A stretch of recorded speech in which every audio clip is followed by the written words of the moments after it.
Unit 2. Skills Test. Listening. You will hear a talk about sports. For questions 1 to 10, complete the sentences with a word or short phrase. Hi, my name's Jane Brown and I want to talk to you today about sports and the role schools play in preparing kids for competitive sports. I will also talk about some of the factors that may have an impact. I'm sure most of you have taken part in a sports competition at some point, and you probably think you won because you were good at that sport. You might not think about the facilities you had access to, especially during your education, and the role they played in your success.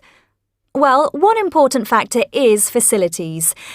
You might raise an eyebrow, but let's face it, you need to have access to sport facilities in order to participate, so that comes before participation. It is also important to get specialist coaching and a weekly timetabled space. Unfortunately, children don't get these equally. What they get is down to the school, its budget, or how seriously they take competitive sports. A lot of parents think such facilities are easier to find in the private sector, and children might stand a better chance there. I wasn't entirely convinced that was the case until I saw the statistics. 70% of professional athletes here in the UK are educated in private schools. The figure speaks for itself. Also, parents need to spend money on equipment, sports clothing, or extra coaching, or even travel to different parts of the country to take their kids to various competitions. This is massively important in children's choice of sport. That's why sports such as football are so popular, as it is easier for children to get involved in them. This takes us back to my first point, that opportunity comes before talent. Then we come to participation. First, sports have to be timetabled so all children can get to participate.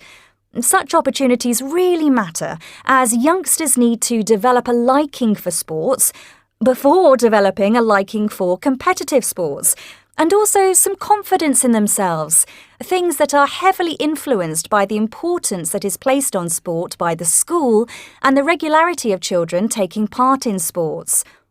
Unfortunately, in some schools, competitive sport is seen as an optional extra, and students might not be able to practice regularly.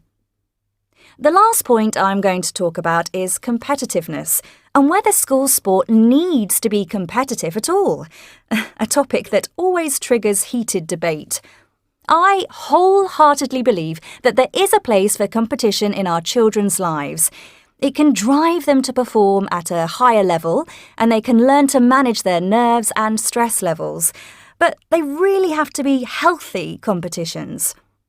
Unfortunately, parents always associate competitions with winning, and they may fail to teach their children other important aspects, such as losing and dealing with defeat.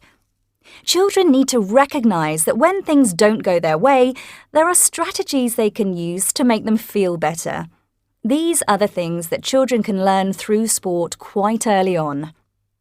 You might ask, what about those who are not good at sports and the pressure they feel? That needs both teachers and stronger students' cooperation.